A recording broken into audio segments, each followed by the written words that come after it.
I only lasted a couple of months because then I took a job in North Carolina and obviously had to resign from it. So thrilled to be back. I've been in the nonprofit And I sector don't plan on going, Tyler, so could you just let him know?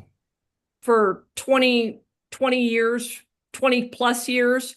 Um, but most recently, I've spent a lot of time actually in the energy and environmental policy space. In fact, Bill, I took your course at New Mexico State University the last time it was offered just a few months ago. So Oh, good. I thought you I, looked familiar. Yeah. yeah. So I recommend that. It's super helpful to take and actually looking at taking the graduate course. So I run an energy and environmental, well, an energy modeling and analytics firm. So we actually model state policies, we model utility IRPs, we model for federal regulations as well, and it's the impact on cost and reliability. So we're right now working on comments for the carbon pollution standards that EPA is, pending the repeal by EPA. So we're working on on modeling for that. Our clients are state agencies, they are industry, they're nonprofits. It's anybody who wants to know the impact of energy policy on their state. So I do that. I also run energy and environmental policy working groups for about 40 different organizations across the country and with almost 60 different individuals. And these are groups that are all, like I said, all across the country. Some of them are national, some of them are state-based. So that's what I lived in Colorado. My husband, some of you may have known him if you were ever in the legislature. He was Senator from Weld County, John Cook. So that's my other half. That's probably as much as you want to know about me. So thanks. I'm looking forward to being on the board. Well, thank you. And it's a pleasure to have you on the board. Let's see. Jessica, I don't know if I've met you or not, but if you could give us a kind of a background of who you are, and we're glad you're here. Yeah, thanks everybody. Good morning. My name is Jessica Lau, and I'm glad to be a part of the board here. So, second meeting, lots to learn. I have 17 years of experience in the power and energy industry. So, across, I really specialize in power system planning, whether it's on the transmission, distribution, or generation. So, really at the end of the day, how does everything work together? And ultimately, my continuation here to support consumers and what the ultimate impacts are. I think being on the other side of the fence for a long time, but really wanting to represent consumers. So I have my own company as a consultant and coach. I consult all different kinds of companies in relation to what I just talked about, and a coach as well. And as an engineer in training, or as should I say, although as an engineer in training, I believe that there is always a technical solution. However, the success of what we can do is completely dependent on people. And so that is a bit of myself holistically, which is both technology and in leadership and executive coaching of how do we do this in the industry, not just with technology, but with people step in step. So thanks. Nice to meet everybody. Thank you. Parks, could you give us a little bit about who you are? Yeah, thanks, Bill, and good morning, everyone. I'm Parks Burso. I've been on the board for uh, at least a year now. I don't know my actual start date, but it's good to see you all. And I work for Western Resource Advocates as an attorney and manage our clean energy work here in Colorado. I live in Denver, was born and raised in Evergreen, Colorado, and in my role at WRA, we do a lot of state-based climate and energy advocacy, and so that takes me in front of the Colorado Public Utilities Commission uh, quite often. I've been at WRA for about 4 years. Before that was a fellow at the Colorado Attorney General's office. Okay, thank you. Terry Hart. Thanks, Bill. Yeah, I'm Terry Hart. I come at it from a little different perspective. I'm from the government side. I used to be the county attorney for Pueblo County, and I represent the 3rd Congressional District, and I do live in Pueblo now. Born and well, raised in Denver. but then I moved to Pueblo to go to college, and I've been here ever since. And I think I've been on the board here for, oh shoot, about 2 or 3 years. I think maybe a little bit longer than that. I've been involved in these kind of issues quite a bit over the years, first as county attorney, and later I got elected as a county commissioner from Pueblo County, and got very heavily involved in that. In Pueblo, we receive our electric service from Black Hills, and we receive our gas service from Excel. And the Excel Comanche plant is here in our backyard.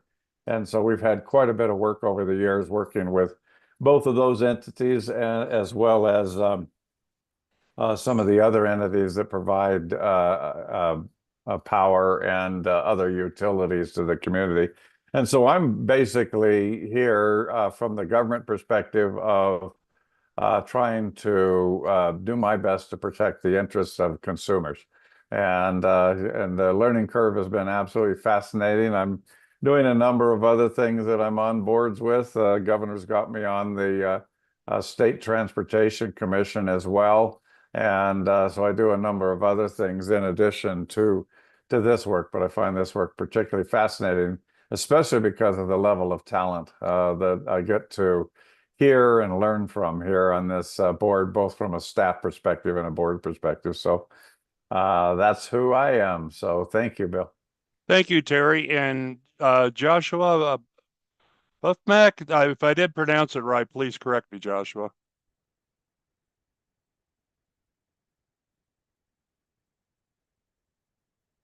Okay, he may be looking for his mute. Sandra Young, Sandra has been on the board. Sandra, could you tell us a little bit about yourself? Sure. My name is Sandra Young. I am working on my PhD currently in organizational leadership. I I'm the former president of the NAACP, the National Association for the Advancement of Colored People. I was there for 10 years. I'm now the ED of Proud Black Health Collaborative. I'm excited to be on this board to speak from the perspective of to talk to the underserved community and let them know what's going on in this commission. So I'm happy to be here. Thank you. We're happy to have you here. Any other ones, Hector, that I did not cover that we need to have them do an introduction? You got Ron Lair on here. Ron Lair, how could I forget Ron Lair? I actually worked for Ron when he was chair at the Public Utilities Commission. So, yeah, Ron, thanks, Bill. Nice to see you. good to see you.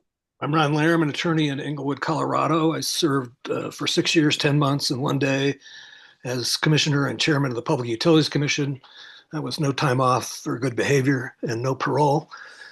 I also have been commissioner and president of the Denver Water Board. So I've set a lot of rates for a lot of things over time.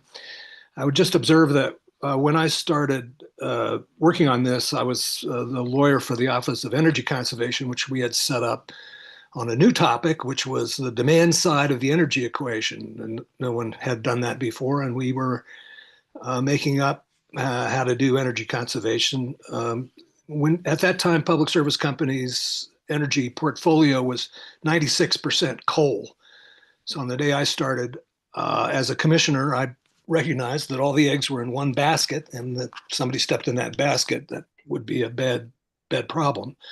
So we started the project of diversification, first into gas and later into renewables, which has led me to receive a notice from Public Service Company a couple of weeks ago saying that the largest increment of energy on the Public Service Company system in 2024 was wind at 34%, followed by gas at 32 or so, and coal is down around 16%, solar about 10.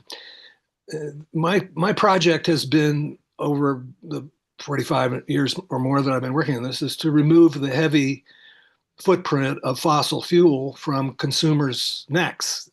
The prices of fossil fuels are not fixed.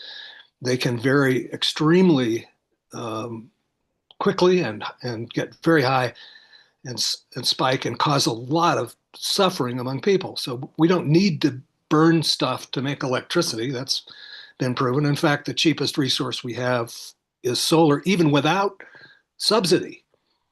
So it's time to move on and diversify, and that's been what I've been working on for a long time. Thanks. Thank you, Ron. As you can see, we have several other boxes that are basically staff of the UCA or with the attorney generals that represent the UCA. We will meet them periodically as we go through this, but I want to make sure I keep us on schedule and get the meeting moving forward. So I thank all those people. Joseph, Cindy's on vacation. If you haven't met Cindy, show not, she's the director, and all the other talented people with the UCA, as well as Tom Dixon and the attorney general. So let's move to our next item so we make sure we get through our meeting on time and have plenty of time for discussion on the items. Also, administratively, and Hector could tell you more where you find it, we do have a spot in our Google Drive where you can suggest speakers or suggest possible training topics or things like that. So for those of you new or those of you like myself, that it's good to be reminded, but there is the opportunity to have different areas brought up and different speakers you may know. So with that, let's move to our first item. Hey, Bill, Yes. this is Tom. Yes, Tom. Could I just have a minute to speak Oh, to the group? absolutely, Tom. I oversee the Utility Consumer Advocate Unit here at the AG's office. And the reason I wanted to touch base for a moment is particularly for some of our new board members. I just want to let you know what the duties of the board are. And first, the board represents the public interest in Colorado public utility cases that we're dealing with. And we have about 38 pending cases going on right now. Your board is here to provide general policy guidance to Cindy and to the utility consumer advocate in general. And one of your roles is to gather data and information in formulating policy positions to advise the UCA in relevant legislative hearings. And again, that goes on obviously on an annual basis. This board is a state agency, and therefore it's subject to the open meetings law, which means any of two of you get together, that constitutes a group, and will in that event constitute, you would have to have publicized your notice to speak. So the point here is two of you together should not discuss business except in a formal meeting. And the last thing I want to just bring to your attention is one of the goals is to make sure none of you have a conflict of interest. That does not mean you don't have a personal opinion, but a conflict of interest would be if anything we're doing would involve you personally, either benefiting or being negatively affected by it. So I just want to point out, you've all been selected by people that do not believe you have a conflict of interest. I'm not suggesting you do, but I just wanted to give you a quick heads up. I think these three things are probably the most important things to pass on to our new board members and remind our old board members, not by age, but been here on a long time. Finally, I've been working with the PUC and the utility industry since 1982. I actually predate Ron working at the PUC. So no, I'm wrong. But in any case, so I've been around, got a long time. My license to practice law was issued 55 years ago. So I've been around. So in any case, I welcome all of you and appreciate just taking the time to run through some of these issues. Thank you. Thank you, Bill. Thank you, Tom. And we'll have another line item in our agenda and other issues that Tom will basically discuss. We have annual training requirements, and so it's a good thing to get on your calendar. We all want to be on the same page. And as I mentioned, we have a lot of diverse backgrounds on this board, which makes it exciting. So please do not be bashful if you have a question or a thought or a comment as we go through this today and in the future. Everybody's opinions and thoughts are valuable. So with that said, let's look at our first item. We need to do some action, and that's to approve our July meeting agenda, which Hector had put out on the drive as well as circulated. So any questions, comments on that agenda? Okay. Do we have a motion to approve that agenda? This is Terry, so moved. Thank you, Terry. I know I can always count on you. Do we have a second? Don't be bashful. This is Jessica. I'll second. Thank you, Jessica. All in favor? Any questions, discussions? Okay, all in favor, say aye. Aye. Aye. Aye. Any opposed? Hearing none, the agenda is approved. And then the May meeting minutes, those have been circulated. Any comments, questions, edits on those? Hearing none, do we have a motion to approve our May meeting minutes? Well, it's all quiet, so I'll go ahead and make that motion. Thank you, Terry. I know I can always count on you. Second? Anyone can second. It's on the board. I'll second. Sandra. Thank you, Amy. Okay, Oh, all in favor, say aye. Aye. Aye. Okay, no one opposed. If they are, say nay. Okay. So with that said, let's get to our, it says guest speaker, but Joseph is no guest to any of us. He's the deputy director. Those of you who haven't maybe had a chance to meet him, he's one of the key linchpins in this organization, as well as everyone else on the staff and Cindy and Tom Dixon's staff. But Joseph, why don't you lead off with the discussion? And again, I encourage questions of Joseph as we discuss this. So Joseph, you have the lead on it. Thanks, Bill. Good morning, everyone. My name is Joe Pereira. As Bill mentioned, I'm the deputy here at the UCA. I'm going to spend a little time this morning going over the One Big Beautiful Bill Act and the impact that federal legislation has on energy policy here in Colorado, and kind of more specifically trying to think through, what are the changes and impacts for consumers as it kind of moves forward. My plan here is to talk a little bit about, I think, some broad concepts in state energy policy that matter for the act. I want to talk about some different tax credits, and then I'll go through maybe some tranches of different federal energy policy changes and the dates that apply to those groups. And then I want to talk a little bit about LIHEAP in particular, related to federal activity. And LIHEAP is the Low Income Heating Energy Assistance Program that exists at the federal level.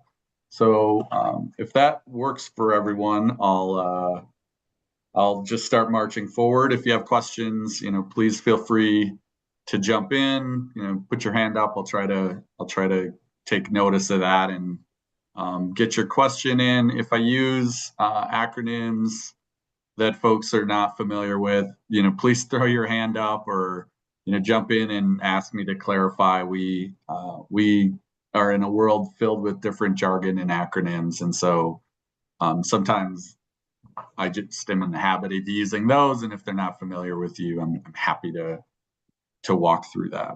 Does that work for you, Bill, and everyone else? It works for Bill. All right. So I think just diving in, I think folks here know that on almost every policy issue, there's a strong interaction between federal policy and state policy. And so with the OBB, I'll just call it BBB or Triple B, there are kind of lots of intersection and interrelationships between federal policy and what's happening here in the state. So broadly, the state has adopted decarbonization goals for the electric sector in particular, but there's also ramifications or goals in the gas or home heating sectors.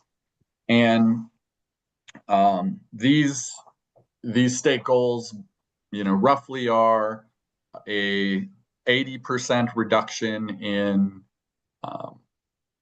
carbon emissions from the electric sector by 2030 and 90% reduction by 2050.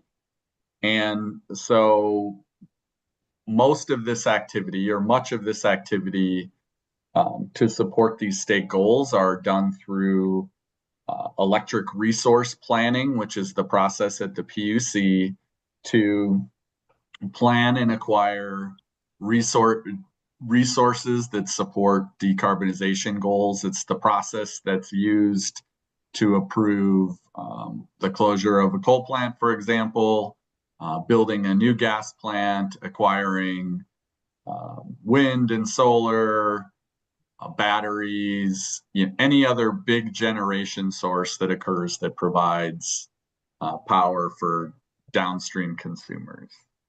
This process is mostly based on what I would call is load forecasting and then aligning generation, either existing generation or new generation, with future predictive load.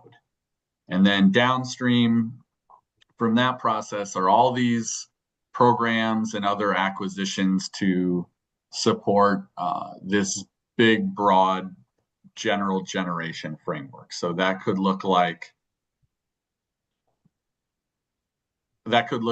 new transmission or distribution needs to be built to support a new plant. That might look like a program for energy efficiency or demand side management. This could be the standing up of a transportation electrification program. This would be to support electrified vehicles, either at like a residential level, new commercial entities. This could be beneficial electrification, which would be incentivizing customers to move from natural gas home heating toward electric home heating. And so essentially there's a pyramid of programs and applications that work down from this resource planning and load forecasting to give us all of the activities that the utility and its consumers engage in to meet this goal. Load forecasting is valuable for a couple reasons. First, it's the basis for planning on how much generation we need, but it also, there's lots of games and forecasting and different programmatic approaches that occur within that load forecasting that matter towards state policy and will interact with federal policy. And an example I would use is, I mentioned transportation electrification. The electric utilities every few years have to submit a plan that says this is our plan to incentivize the conversion from combustion engines to electric transportation. This could be subsidies to purchase a new vehicle. It could be a subsidy to put electric vehicle charging in your home or in public places. Basically dollars that incentivize the adoption of electrified transportation. And then in turn, those numbers flow up and help us understand how much generation we need to build.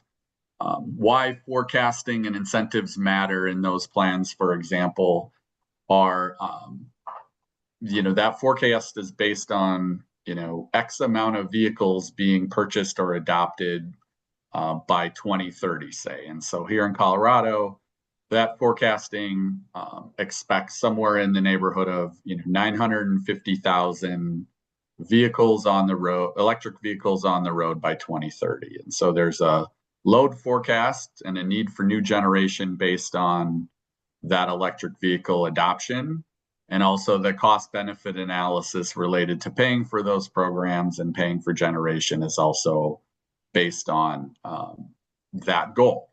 So Amy asked how many EVs now?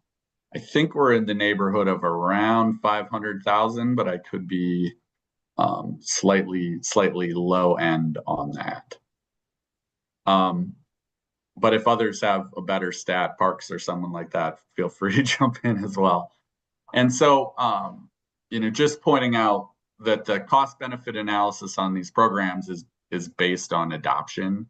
What I mean by that is, if those goals are met, in theory, the forecasts and cost benefit analysis of doing electrification is positive in favor of customers, meaning that that might actually reduce the cost of purchasing electricity on a consumer level, and vice versa. If those goals are not met, that may mean that the programs or forecasts do not balance, and then there's a negative cost benefit for customers on a program like that. And so I bring these up. I bring this up just as an example to say that federal policy, state policy, and then decisions that are made at the PUC ultimately flow down to customers, either in a positive or negative direction in the form of rates and costs on your bill. And so when we talk about this federal legislation, I want you to think about the trickle effect.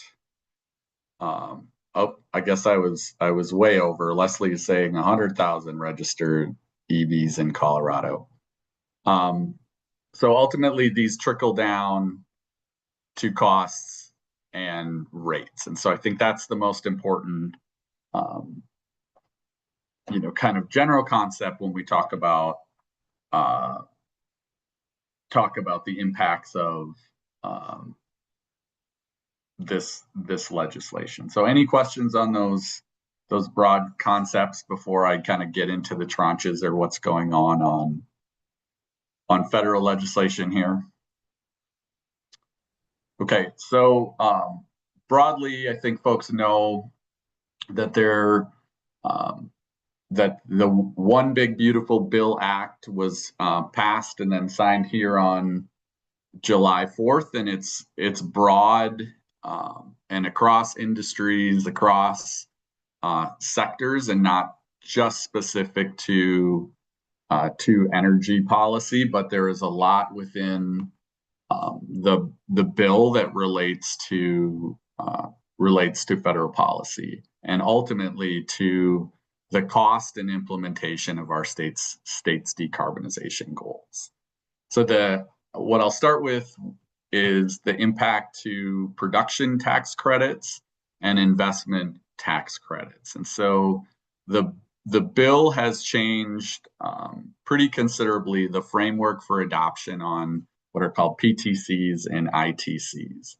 Basically, the industry has been adopting and applying these tax credits to building wind, solar, and batteries to support the state's decarbonization goals. And these tax credits are used to offset the pure price of these generation entities. And so in state policy, we use a competitive bidding process to determine what generation sources will be built to support an ERP. And those tax credits are built broadly into the price. So we are currently building resources from 2021, and then the PUC is taking up a ERP currently, in which they will adopt additional resources to support that plan. Broadly, there is, I think, concern on the 2021 resources, if resources will be built and adopted in time for the sunset on the ITCs and PTCs. Unfortunately, the industry has had a lot of challenges in building resources recently.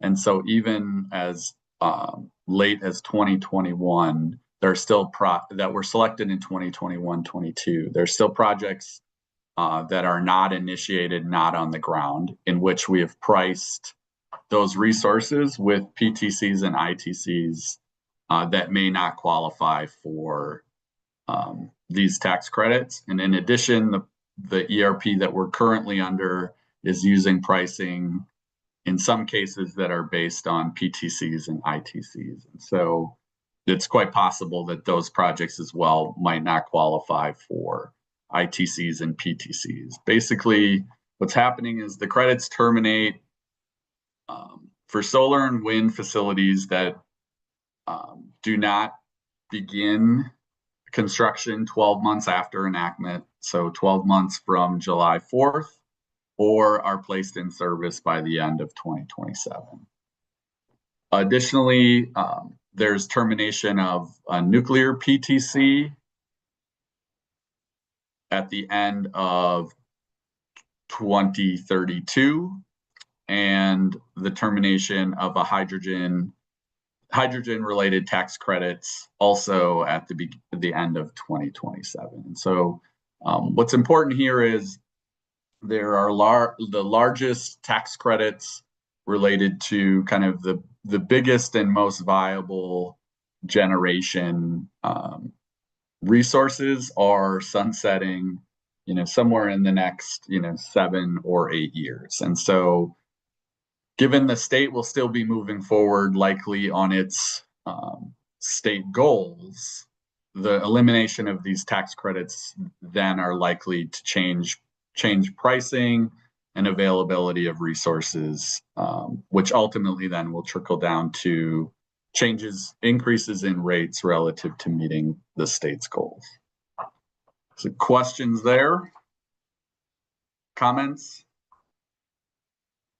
Okay, now I'll get into maybe some different tranches of other impacts, because I think PTCs and ITCs are probably the largest impacts from the bill, and talk about related enactment dates for kind of common federal activities in the energy sector. So there are quite a few impacts or changes or recensions, I don't know if that's a real word, related to current federal programs, financing programs, and loan programs that are effective immediately or in effect now. So, for example, the Energy Infrastructure Reinvestment Financing Program that's been operating at the DOE, all unobligated funds from the IRA, which is the Investment and Recovery Act, are rescinded. Another example would be transmission facility financing programs under the DOE. These are also rescinded. These two financing programs are places where utilities or independent developers would go to seek low-cost financing to support these programs. And I say low cost, which I mean is less than market rate or less than private financing levels. Also, within these recensions are balances from the Loan Program Office, advanced technology, vehicle manufacturing, grants to facilitate siting of interstate electricity transmission lines, and those type of things. So lots of the programmatic level pieces at the DOE have been rescinded. Similarly, in the EPA, things like environmental justice, grants, carbon planning, methane planning, and those type of things.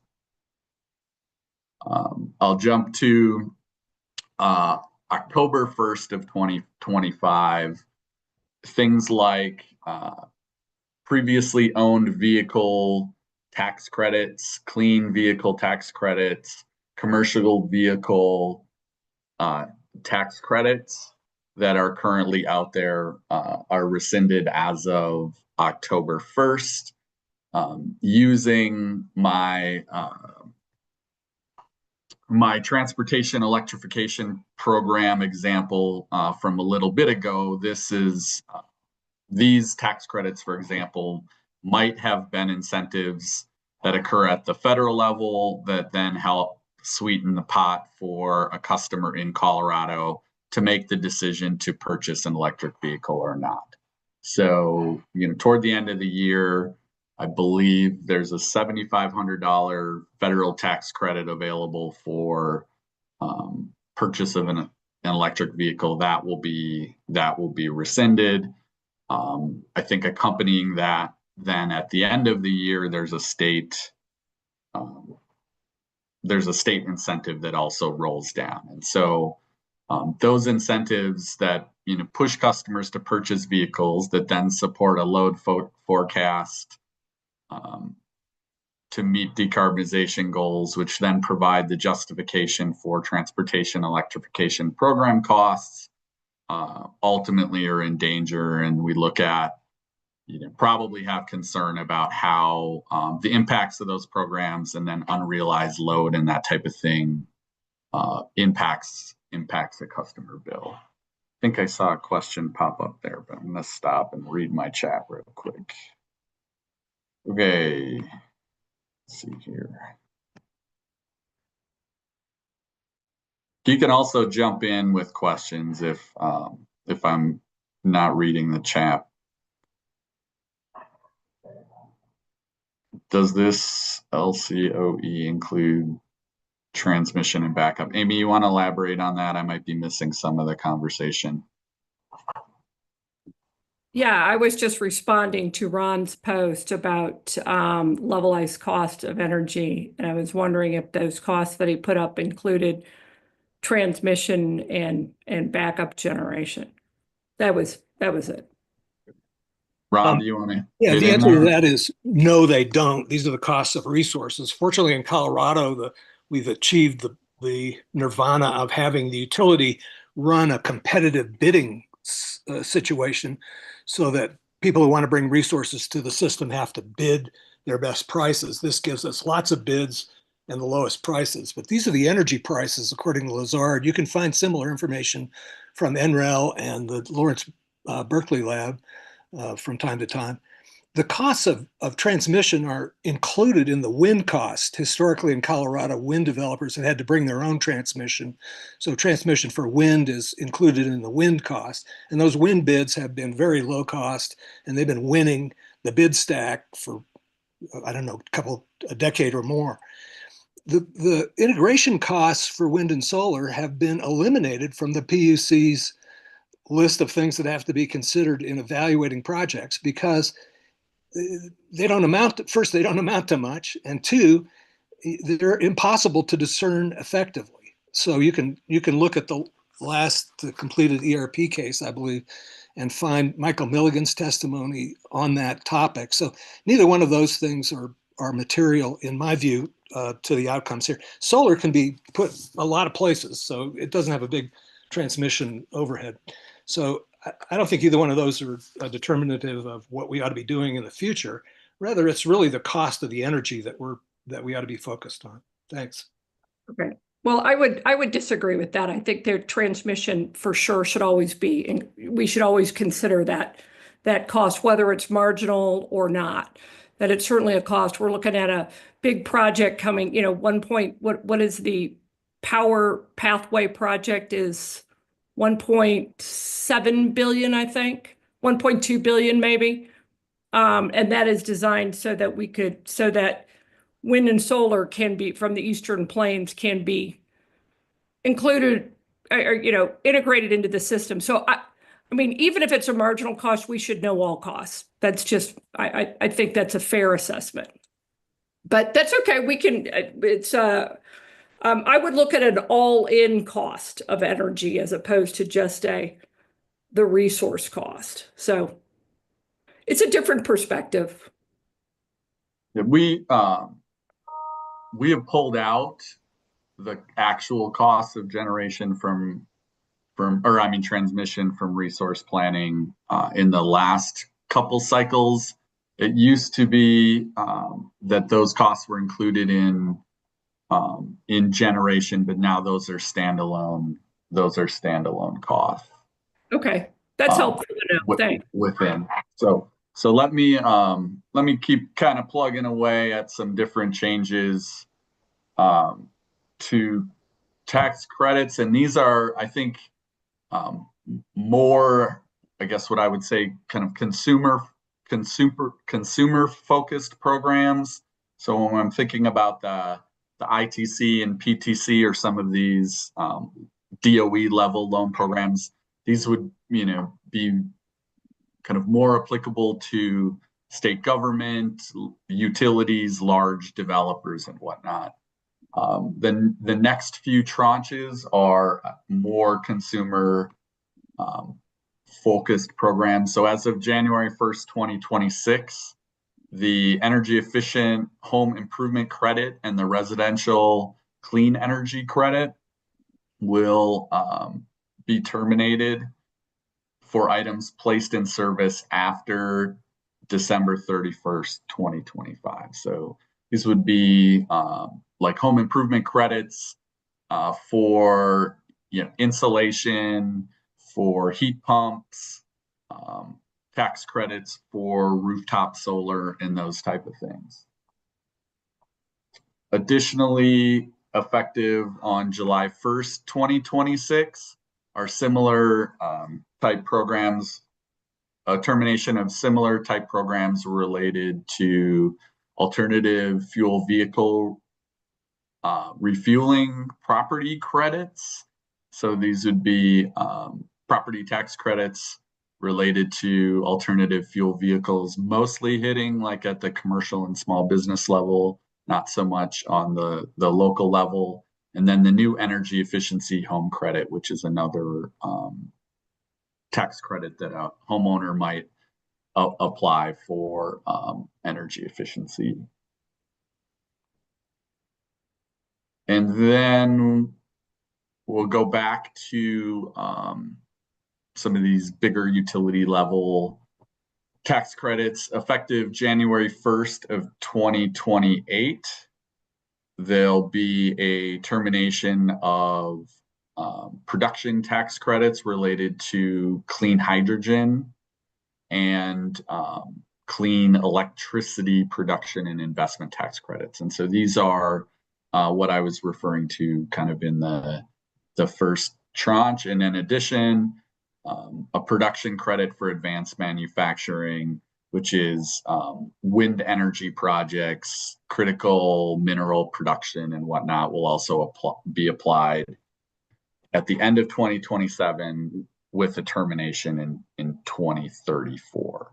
And so you can see some of these, some of the effects of the bill are kind of termination at a specific date, and then some have rollback. So for example, critical mineral production, the termination of those production tax credits are rolling, and those will roll down to 2034. Whereas if we look at wind energy, there's kind of like a hard cliff on production tax credits there. Two others I'll hit on, and then I'll talk about LIHEAP, or certainly, I'm happy to ask questions about how, these trickle to consumers, or maybe we should hit on that before I do LIHEAP. But on January 1st, 2030, we'll see a clean fuel production tax credit terminate. And so this is, I think, applies to things like ethanol, but also the use of hydrogen or other alternative fuels for direct, vehicle application, not for electric generation. And then lastly, on January 1st, 2030, the zero emission nuclear power production tax credit will terminate. It also places restrictions on certain foreign investments for other derived fuels in that. And so, broadly, as I kind of laid out, we have this, pyramid on how costs flow down to consumers. And rightly or wrongly, this pyramid has had pretty considerable support from the federal government for things like renewable energy and adoption of energy efficiency and alternative energy sources on your home, purchases of electric vehicles and whatnot. And so those have been, worked into, or, part of the state's decarbonization framework has been built on a lot of these assumptions. And so as those roll out, or as those are pulled out, the assumptions related to the costs or subsidies that have offset some of the costs will not be there. And so with the decarbonization framework maintaining or still being in place, then we would imagine that some of those costs or all of those costs will then be converted to rates. And so we've seen early numbers about the implementation of the bill in Colorado being translating somewhere to 24 to 48% increase in customer bills by 2035. So this is just a loose number, but that's what the that's what the kind of likely impact or trickle down looks like for the average consumer, right? And this is because subsidies or tax credits or opportunities, to save from energy efficiency or electrification are no longer in place. And so, the counterfactual being, hey, here's what's in place related to PTC, ITCs, and those continue, with the new normal being those don't exist, and that someone still needs to pick up the cost of those. And that's the likely impact for customers. So any questions or comments kind of related to that broad discussion? Then I can talk about LIHEAP.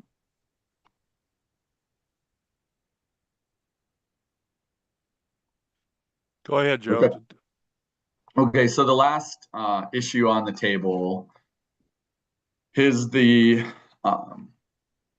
current status of LIHEAP, or the Low Income Heating Energy Assistance Program. So this is a federal administered program that uses tax dollars through formula allocation and sends those out to the state.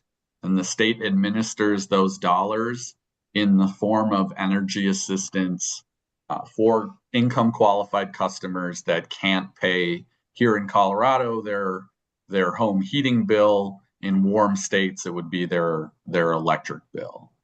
In Colorado, on any given year, that can be somewhere between $50 million and $150 million here in Colorado. And so, and most of these dollars flow to our investor-owned utilities, and that's not a function of the formula. That's just most people live in investor-owned utility territories that take natural gas service. Although you can get LIHEAP if you're on propane, you can get LIHEAP if you use wood for heating.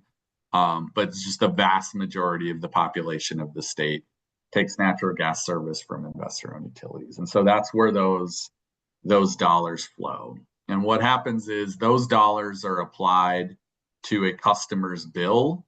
This is not, a check that is sent to a customer and then the customer pays their bill. The LIHEAP dollars go to the utility as an offsetting amount. Right now, through reconciliation, Congress is considering the funding and support for LIHEAP at the federal level. Currently, there are no employees at LIHEAP. They've been let go, and so there's no administration of the program. All 2025 funds have been distributed, and so we're talking about what's going to happen in 2026. obviously there's an issue here related to there will be, if this program doesn't continue, there will be customers that will either be shut off or accrue large balances of unpaid funds with the utilities should this funding not continue. There are obvious ramifications on an individual customer level there. I thought it also worth mentioning, though, that these dollars also work as a subsidy for revenues and bad debt for the utility. I mean, ultimately, that's what's happening with LIHEAP funds, is it is keeping people's heating and lights on across the country. But ultimately, what LIHEAP dollars do is they keep the utility whole relative to customers. And so customers that don't pay their bills or accrue large arrearages are not providing revenue for the utility. As folks know, utilities do not just look past uncollected revenues. And so, LIHEAP functions as a way to maintain revenue sources for the utilities supported by the federal government. So we can imagine scenarios without LIHEAP in which utilities come back and ask for collection of lost revenues related to LIHEAP. So dollars that don't come from the federal government in this regard the utilities are likely to come back and ask ratepayers to make them whole related to revenues. In addition, unpaid bills and unpaid arrearages are treated as bad debt within the utility world.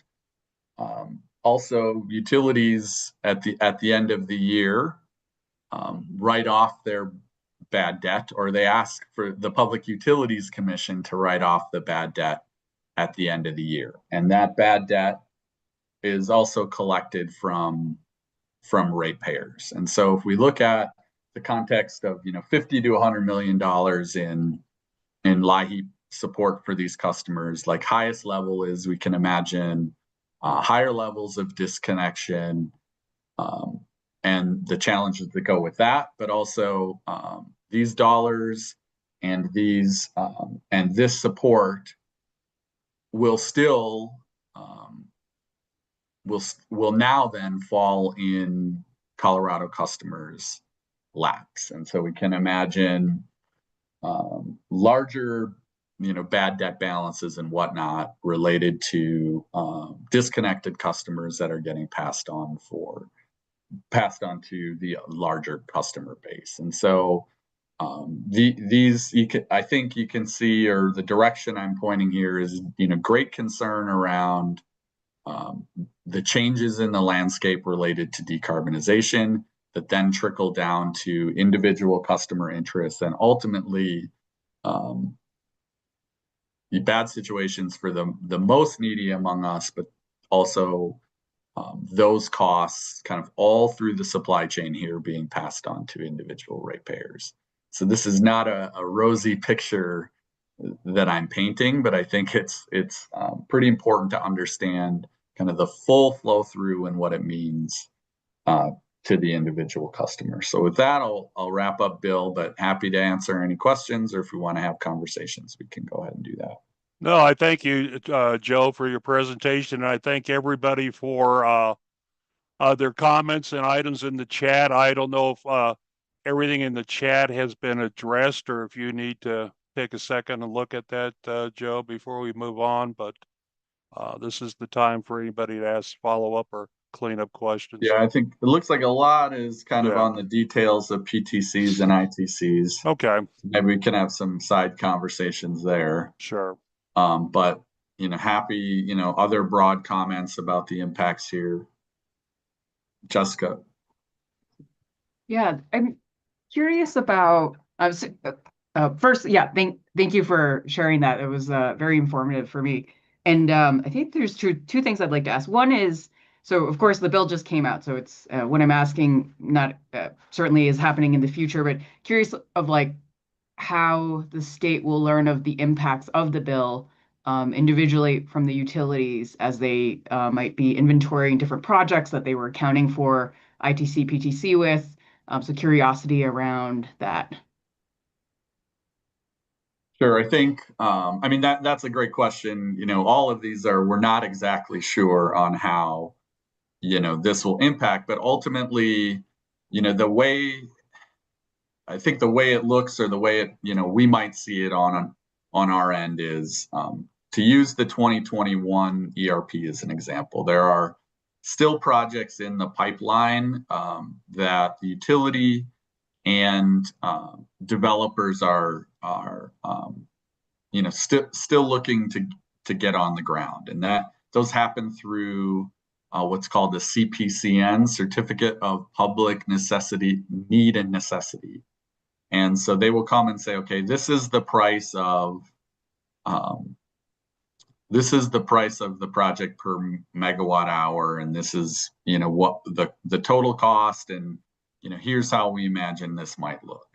What's happening now, I think it's easy to say, is even the prices we used in 2021 are outdated. Even though tax credits still apply, the cost of building and procuring resources and supply chain issues and supply and demand have driven those costs up considerably. There will be other projects now that will still come for, okay, so those projects, the commission will approve and that price will be different than the ERP. There are other projects that are still in the pipeline from 2021 that we may not see the CPCN again for another year or something like that. And so those projects will not have the benefit of the tax credits at all. And so you will see an even larger delta on those projects compared to the 2021 estimate. If the commission approves those projects, they will still move forward, and those costs will just get passed to customers through rates. We in the JTS, which the commission is litigating and hearing now, those projects originally bid, or not those projects, the utility originally forecasted projects based on these ITCs and PTCs being in place. The commission has now asked for comment, because we're in the tail end of that process, for parties to weigh in and say, what should we do, or how should we treat the idea that these tax credits won't exist? And so, parties will weigh in and say, hey, here's how we think you do the forecasting. I imagine, some parties like ours might say, before you go out to bid, the utility should run modeling that says these tax credits don't apply, and here are the actual prices, and this is what the portfolio looks like, without those. Mm-hmm. But I think that's a long way of saying there's the modeling exercise and what that looks like, and then the actual bids that we receive and then the commission approves. Right. So Joe, then we're when we get in our next thing, pending case strategy, do you envision that we will see some of these things you're discussing once they get solidified coming back in formal cases before the commission and so forth, that the board will get more updates, education, opportunities to ask more granular questions as things unfold? I think that's right. We will see key cases in the future that are, project specific, and we can look at, and we will look at what is the proposed cost of that project versus what we saw in modeling. Thank you. Yeah. Ron. Yeah, just a couple of propositions to see if you agree, Joe. One is that all projects are subject to the uncertainty that's being caused by inconsistent tariff language and treatment and trade policy and tax policy and so on. So this isn't limited to solar, wind, and batteries. This is affecting natural gas equipment prices as well. The cost for integrating any of these resources into the system and their transmission applies to all of those projects. And third, we've seen this movie before. We've seen PTCs come and go. In fact, I think Public Service Company deserves a lot of praise for getting really good when the PTCs were coming and going in the aughts of getting busy and buying some wind whenever the PTCs were available. You know, if the feds are having a sale, we're happy to take the tax money from other states and apply it to our wind costs here in Colorado. So I don't think my sense is that this isn't something that we haven't seen before, and we've gotten through it and prospered with some very low costs because of the competitive procurement process that we have. Is there anything? I mean, I agree with what you said. Would you agree with what I've said? Yeah, I do, Ron. I don't want to give the impression that, hey, there was a least cost path, or there was, a fixed path, and then now we have to deviate that from it, right? We all know that tax policy, energy policy, consumer policy, supply chain, all of those things change all the time. And so there is no, hey, this was the right path and now we're on the wrong path. This is just, forecasting kind of where do we go from here, and what are the new variables that influence kind of that direction. So I agree with you 100%. I think the idea, what I'm trying to get across here is, we have been operating under certain amount of assumptions for the last few years and based policy and approach on those assumptions. And now, because of this bill, we have a different group of assumptions to operate under, and that will necessarily mean a change in how we do policy. It may have an implication for the speed in which we do decarbonization, or the approach in which we take. And that, I think that's the point I'm trying to make, not to imply a value about one way was better and this is another. We're just in a changed group of circumstances. I would definitely agree there. Yeah, if I could, I'm aligned with what Ron, Joe, you're talking about. I think the very unique moment that we're in is certainly some of the plans and investments are happening, right? So sometimes it's like, well, it's too late.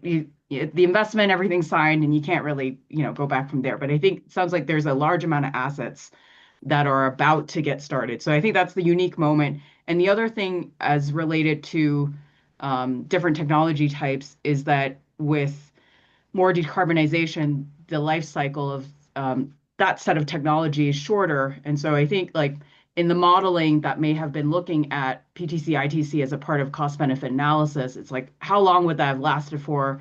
And I think all that is to say, the ultimate question is, right, are there any stranded assets because things have changed, and does it change enough to warrant a change of plans, or is it still, all good and you continue forward?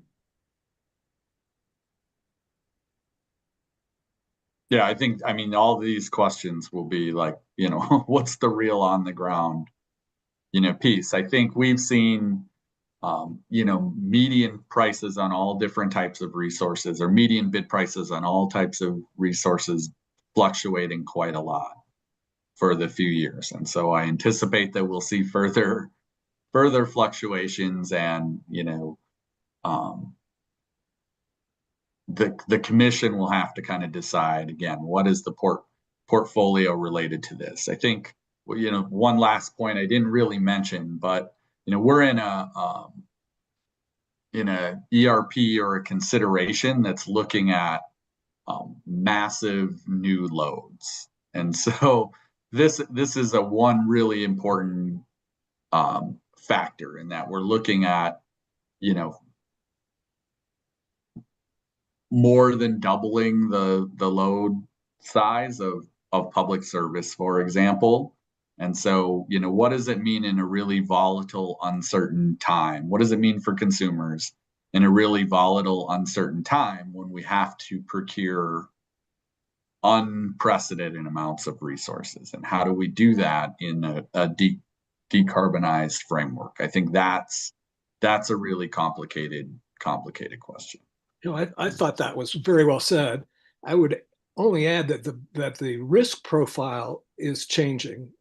We have now some of the big risks, the risk of money, the risk of technology improvement, and continued lower costs from scale manufacturing of some of these technologies. We need to get better, I think, at considering the risks and making sure that we try to, insofar as the PUC and the Consumer Office and others who are active in Colorado can do this, which is probably minimal compared to some of the bigger factors. If we can be clear about what the risks are and who's taking them and how we can act to reduce or manage those risks, then I think we'll be better off as uncertainty grows. And you're absolutely right. The problem is getting very large, and we need to be really canny about how we address it. So I thought that was well said. Thank you. Thanks, everyone. I'm going to kick it back over to Bill. Of course, I'm always available to chat if you want to have side conversations or meet with any of our team and have those conversations. So thanks, everyone, with your time. Appreciate it. And thank you for the support. And I'll kick it over to Bill and then I think to the rest of my colleagues. Yes, thank you, Joe. And thank you for stimulating conversation. And thank you, all the board members who participated. It's great. That's what makes this board good. We're getting an independent case strategy for those of you who are new or maybe like me who slept overnight. Hector does put in the folder summary from each of the analysts of what they're going to talk about. So that way you have a chance to review it if you'd like ahead of time and things like that. So the first one, Ron Fernandez and Joshua Putterman, will you talk to us about the Piesco asset depreciation case? Okay. The PUC ordered Piesco to file updated depreciation rates, and that's what this case is. They filed new depreciation rates. And the other thing the PUC ordered Piesco to do is to set up a trust for our depreciation reserve, and ordered they increased rates $15 million to fund that reserve that can be used for retirements in the future. So Josh will talk about the depreciation rates, and I'll talk about the depreciation reserve. Piesco presented information about the various trusts that are possible, and also proposed to use a regulatory liability. So I believe we're going to support the regulatory liability option since it's cheaper and a lot cleaner than trying to establish trusts for this. So I'll turn it over to Josh to talk about the depreciation rates. Thanks, Ron. I'm going to give just a little background. I'm a macroeconomic theorist by training, and so I always look at this from 10,000 feet before I get into the Earth's core metaphorically. And what we're dealing with, as everybody knows, is that we have two choices here for assets. We have existing fossil fuel assets, which is natural gas, which have economies of scale. They've been invested in. They have a return on equity, return on investment, and they're longstanding, and they are, they're renewed, and they are absolutely critical for a local distribution company like Xcel to deliver gas when there's a natural disaster, an emergency of some sort, and they're absolutely reliable. However, absolutely. Hello? Yeah, no? Okay. So anyway, is anything absolutely reliable? I'd like to know more about that. Wow. In terms, I'm not actually making a value statement. I'm saying in terms of what the utilities believe and why they invest in them. This is not my opinion. This is my oversight. But please let me finish, Ron, and I promise to answer all your questions. So the other side is the benefits of renewable energy, and my old hat was I assessed extreme weather events based on climate change and the disasters and the amount of costs that went up as a result of insurance rates and everything else. And anthropogenic climate change is real. It's a risk. And what Piesco has done with its wind portfolio and part of its solar portfolio with the solar gardens is important and must be done in the modern world, in my opinion. That's now I'm giving you my personal opinion, if I'm allowed to do that. That being said, the costing of both sets of assets in a cost-benefit analysis is what this is really all about. And so Piesco has come up with its depreciation rates on how to depreciate the assets themselves over time and how to decommission them and retire them. And I get the benefit of working with some great people in my new role. And Dr. Scott England has pointed out very effectively that what happens with these assets after they're retired. No one is saying, at least I can't find anything on it. And so one of the big questions is what happens with these assets once they're fully retired? Are they used in a carbon capture and storage type situation? Are they used for other types of gases? That's not very clear.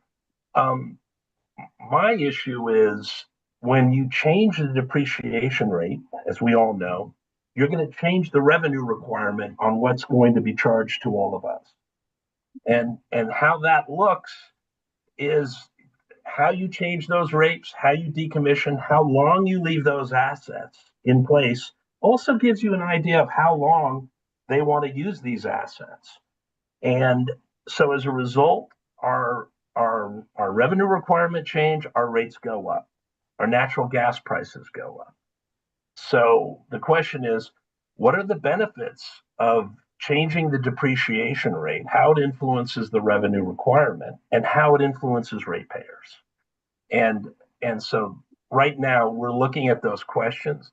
And I think critically, if these are assets that are being gradually reduced along with new types of cost benefit analytics in what are called non-pipeline alternatives, I think is the term that Piesco uses, which I find fascinating.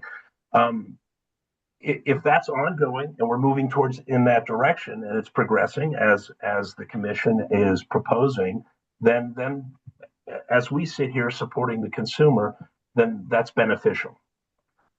We also know that we need reliability with natural gas assets, but the important thing is that ultimately we look at how we take the direction from the commission and from the legislature to be a clean energy economy. That's where we're going. Thank you.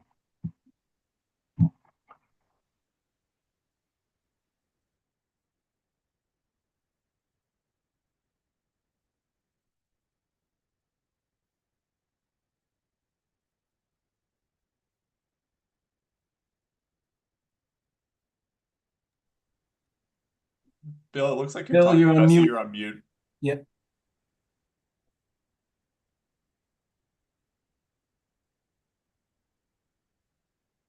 Questions? Maybe while Bill is unmuting, I'll jump in, and Ron and Joshua, I really appreciate that overview. That was super helpful to me. And I guess one piece of commentary and then a question for you both. The commentary is that it seems to me like this depreciation rate and useful life conversation has two aspects. It's the planning conversation and how the company is evaluating non-pipeline alternatives as compared to the traditional gas infrastructure investments, and the planning horizon and the lifetime of those gas assets, whether they're set at the traditional 60 or 70 years or accelerated, might change how you compare different alternatives in the system planning context. And then on the rate setting side, it is what you're talking about, how the revenue requirement is impacted, how Excel gets to essentially shift the risk of earlier retirement than current depreciation schedules, maintain and shift that risk to ratepayers via an accelerated depreciation rate, and whether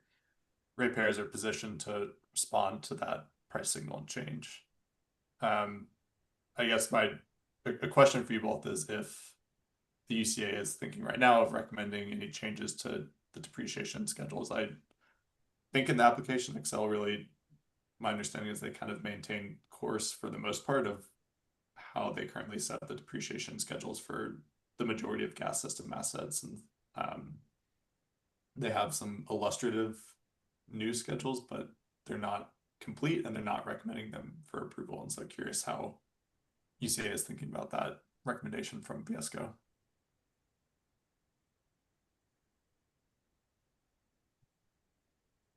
Right now, I just want to be able in cross testimony, questioning, discovery rather. I just want PSCO to articulate what those benefits, quantify those benefits in their new depreciation schedules. That's all. And so if they can tell us exactly what that is, and they've already addressed that, yes, this is going to increase the revenue requirement. That's clear, and all things being considered. But what are the actual benefits of this schedule, and how is it going to help ratepayers?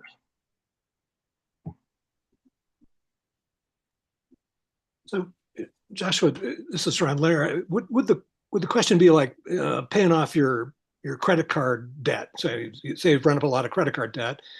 If you pay it off sooner, you're going to pay less interest. And so the benefits that would flow to consumers for accelerated depreciation would be the net of their savings from paying off sooner rather than paying for a long time and continuing to pay that interest versus paying more now versus later.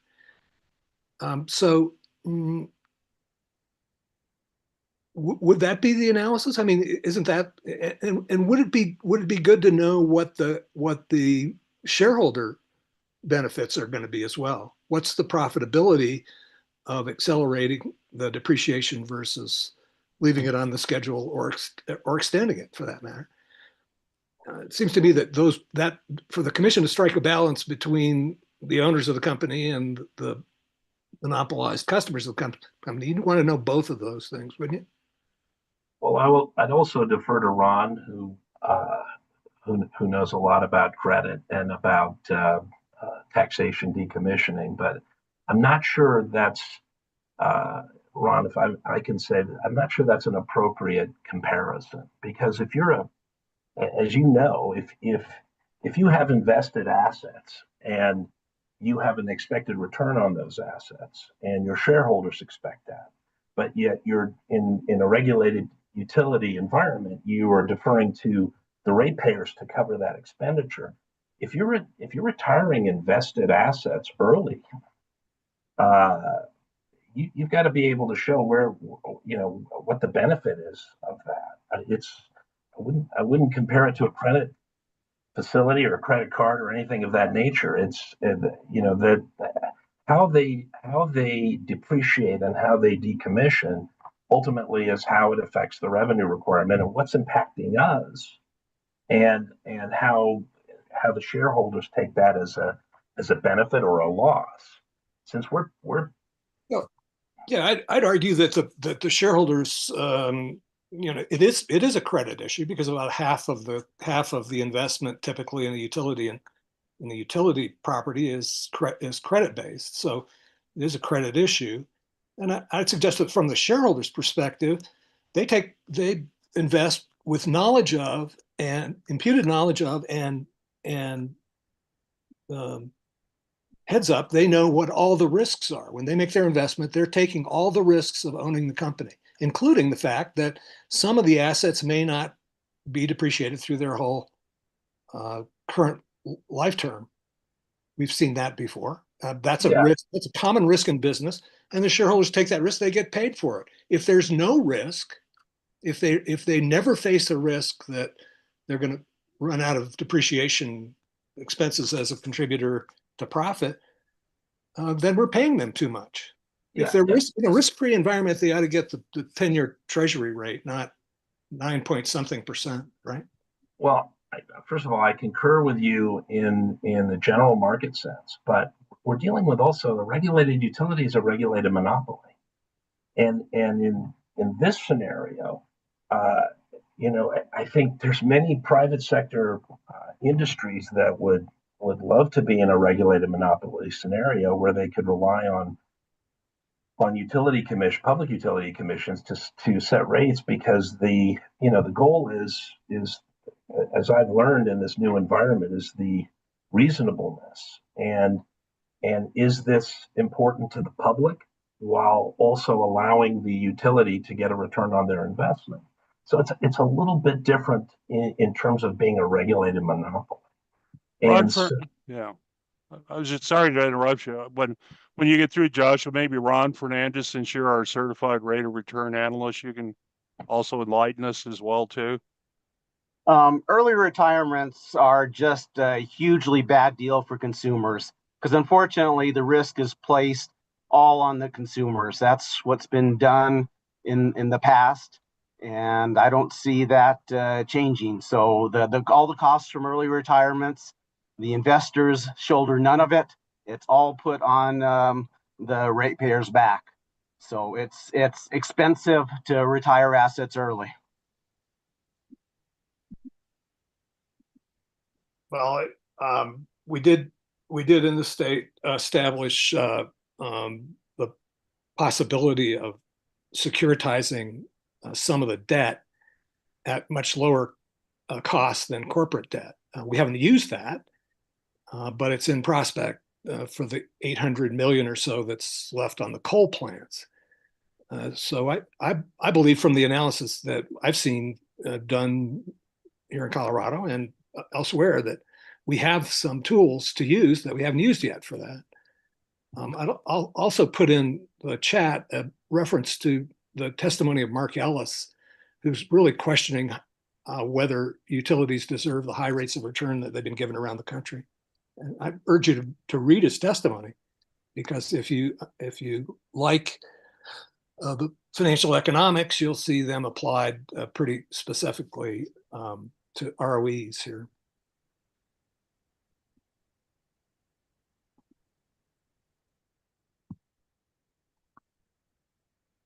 So, sorry, wrong reference. I'll get it the right one.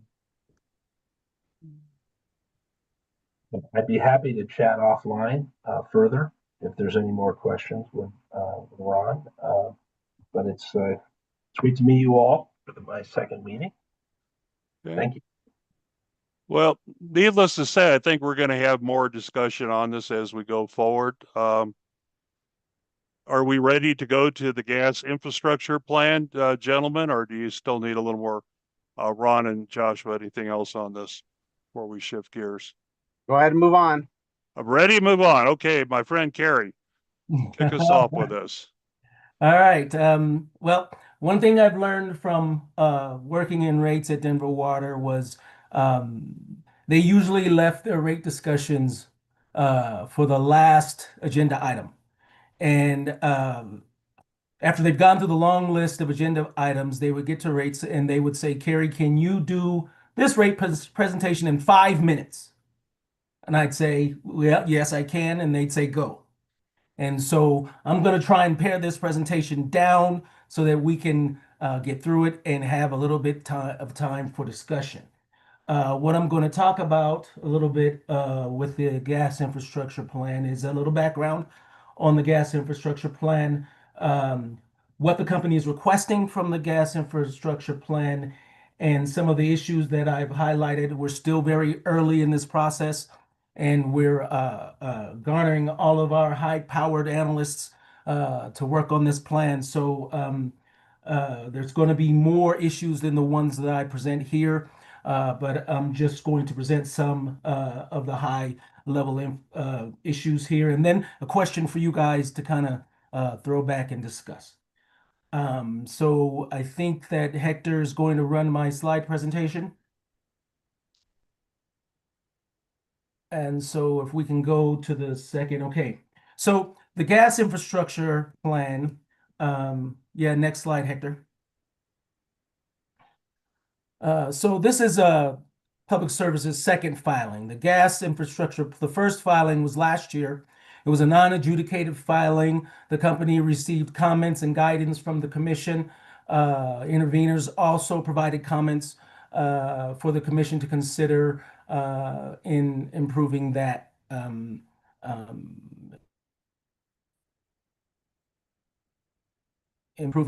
that filing.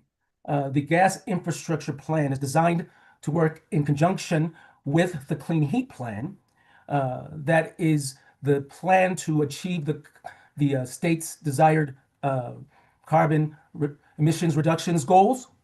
And so the clean heat plan is the plan to reduce our carbon emissions, and the gas infrastructure plan is the plan that supports that clean heat plan. Is the infrastructure investments that are going to support that clean heat plan. But there's a twist. The clean heat plan is only considering projects above a certain threshold, and that threshold is 3.6 million. In this plan, the company provided projects that exceeded 3 million. And you'll see that really and truly from a total expenditure standpoint, it's really not a lot of projects, or really not a lot of insight into their total spend. The infrastructure plan is broken up into 4 parts: expenditures for system and safety and integrity, capacity expansion, new business, and mandatory relocates.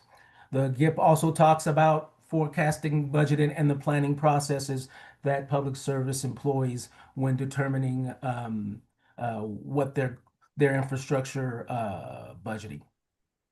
Okay, next slide, Hector.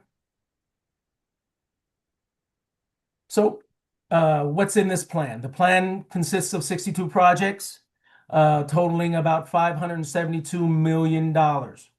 And what you can see from the rest of this slide is that most of their spend is categorized as system safety and integrity projects. That is 51 projects of the 62 projects, and 71% of the spend for the plan period. Okay, so next slide, Hector. So what is public service asking? They're asking for approval of this plan. They're asking for a couple of CPCNs, certificates of public convenience and necessity, for a couple of plans of the Louisville-Rollins Pass project, which is basically they have some above ground pipe up around Winter Park that was put in 1969, and they want to basically bury and reroute that pipe, and they're looking for approval from the commission to do that.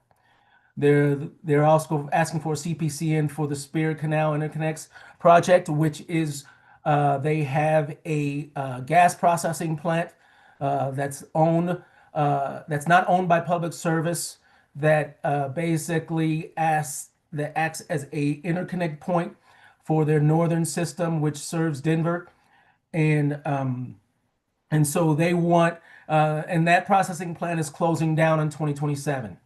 And so they need to build some other ways to connect the system to receive that gas, and that they also have identified some capacity constraints that they can alleviate with this project. So they want to improve the capacity as well as add those additional interconnects. They also are asking for in their analyses of their infrastructure plan, they have to come up with non-pipeline alternatives. And what they're asking for basically is they want current cost recovery for those NPAs and have the same treatment as other assets within their clean heat plan. Next, next slide. They want to have current cost recovery for the large NPAs that they've identified in the plan. They also want current cost recovery for any of the small NPAs that they can see coming in the future. And they want the commission to approve current cost recovery for those. They are also asking for deferred accounting treatment for any cost incurred in the development of their gas infrastructure plan. Next slide, Hector. And any approval of any waivers or variances applicable to this plan, to these changes that they're asking. Next slide, Hector. Okay, so again, the majority of the work in this plan is labeled system safety and integrity. It's $407 million. As you can see, most the money, the MAOP reconfirmation and DIMP programmatic changes those are basically regulatory related work that's done. These projects are given a ranking and are placed in their plan based on that ranking. The exposed pipe that I talked about earlier, Louisville, where they want to rebury the pipe, is in the exposed pipe category, and it's about $17.1 million of the total spent. They also have compressor rebuilds and replacements that they want to spend, but a majority of the work a lot of it is really regulatory in nature and part of that program. Next slide, Hector. The capacity expansion projects in this plan are about $127.5 million, and they're really basically reinforcing already existing pipelines. The pipelines that they're exposed, and they either that or they have they have vulnerabilities that the company has ranked high on their replacement list, and that so they want to go ahead and do that work. We talked about the Spirit Canal Interconnects project. You also have the Mountain Energy project, which is basically running liquefied natural gas and compressed natural gas to their mountain communities. That project is also being approved in another proceed. Next slide, Hector. So some of the issues that we're seeing, just from a high level initial look at this. Like I said, we do have other analysts who are going to be much more in depth in their review, and so this list will grow and change. We're going to have an in-depth discussion about the design day conditions that are leading for the need to expand the capacity related to their Spill Canal Interconnects project. And all of these conversations are related to the fact that within the clean heat plan, they are forecasting usage for the gas system to decline. So any expansion assets that they are placing in service from now to that time are going to be potentially stranded assets that have not been fully depreciated, and the company needs to recover the cost as well as their return from those assets in a shorter time or almost before the end of the asset's useful life. And so as they expand their capacity, we're going to have that discussion. So we're going to look at all of these expansion all these expansion projects in that light. We're also going to look at their methods for forecasting customers and expected usage given the clean heat forecasts and the anticipated reduction in usage by customers. The company still, I think, is relying on and planning on expansion of their system and customers using gas the way they have in the past. We're going to take a look at whether current cost recovery for those NPA projects is warranted, and do they belong in the clean heat budget that they're asking, or should they be placed into rate base as a part of the normal way that the company recovers those costs. We're also going to be looking at whether a deferred asset is whether a regulated asset is warranted in the cases for the costs of the related to the GIP. Next. And so the question to this committee is the company continues to have the viewpoint that customers have a choice in using in choosing the resources they want to use to cool and heat their homes.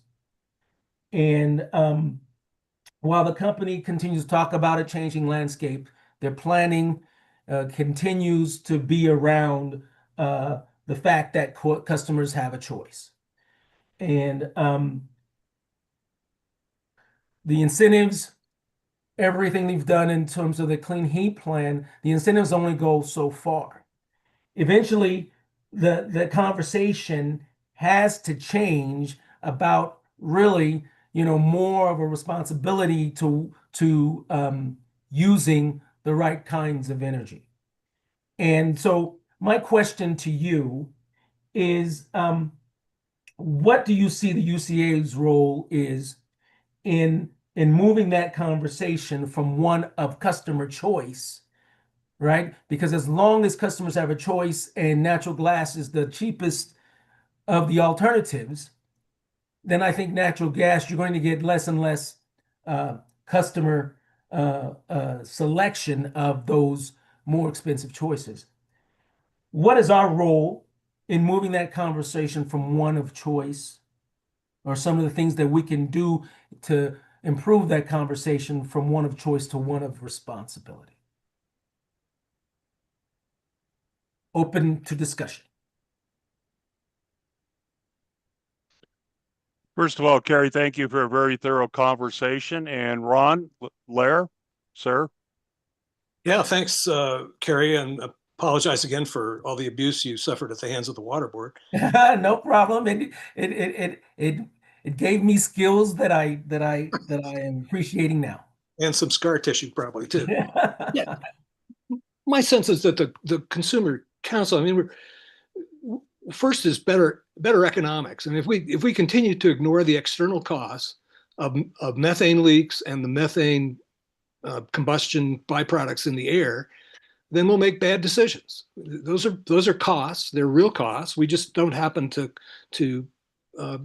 quantify them or use them very effectively in our decision making. So first thing is let's be real about what things really cost. And then second, it seems to me that we should take the pain now to make a better world for the future.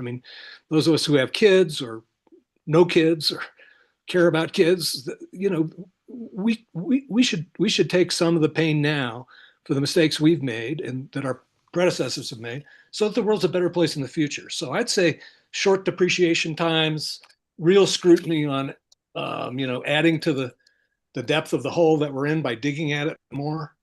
You know, when you're in a hole, you stop digging first, and then you start digging sideways to get out of the hole, right?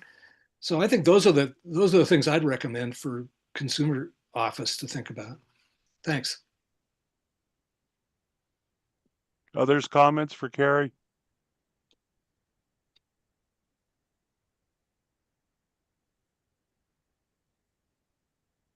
Okay, well, Okay. thank you guys for the comments. Well, I'm sure we will have more opportunity to have these quality discussions, and as Joe's offered, the analysts or myself are always available offline or whatever. If you need more questions, don't be a stranger. You know, that's the purpose of us, to work together as a team.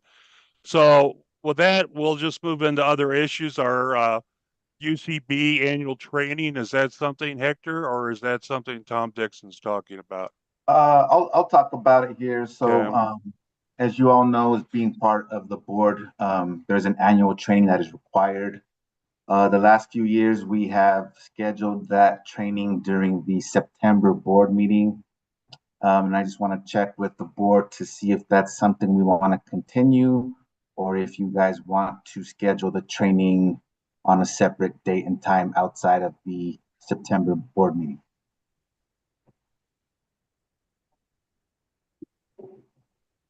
Well, my experience, Hector, and I'm not the only one, so feel free to say you agree or disagree.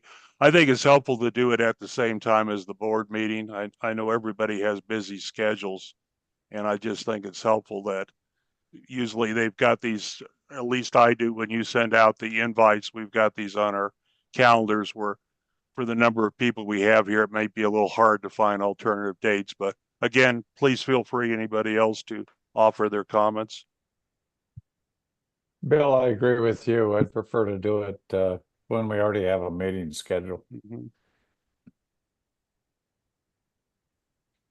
I would agree. Okay. Okay, sounds good. I will add the training on the September meeting agenda, Okay. and that will be And September 8th. September 8th, okay. And how long does that take again, Tom? What is it, a half an Well, hour? well, no, I think we usually get done in a half hour. Of course, that depends Right. on any responses that occur from the Sure. board members Right. themselves. But my normal my presentation is about a half hour. And frankly, what I provided this morning is a real introduction to what that training will be about. And there's a specific statute that I won't get into now that directs us to have this training activity. And I'll bring that up when we do the training in September. Okay, thank you, Tom. And I've taken it several times and I find it beneficial. Besides, we're required to do it. So I look forward to seeing everybody at our September board meeting as well as at the training. We have a section at our agenda, new business miscellaneous updates. I don't have anything listed unless anybody has anything else they would like to bring up. Okay, hearing none. Before I get asked for a motion to adjourn this meeting, I want to first of all thank everybody who's on our board, who's showing up today and participated. It's been one of the better board the meetings I've been through for a while, and I look forward to working with all of you going forward. And please don't be a stranger. If I can help you or reach out or just want to chat, feel free to do that. So unless there's something else, I'll entertain a motion to adjourn our meeting. Would someone like to offer a motion to adjourn our meeting? Terry? So moved. Okay, do we have a second? Second. Thank you. Okay, thank you, Amy. All in favor? Aye. Okay, anyone opposed? Okay. Well, great. Again, thank you all. We'll see you next month. And if anything comes up in the interim, feel free to reach out to me. Okay. So have a Thanks. good day. See you then. Thanks, Bill. You bet. Okay.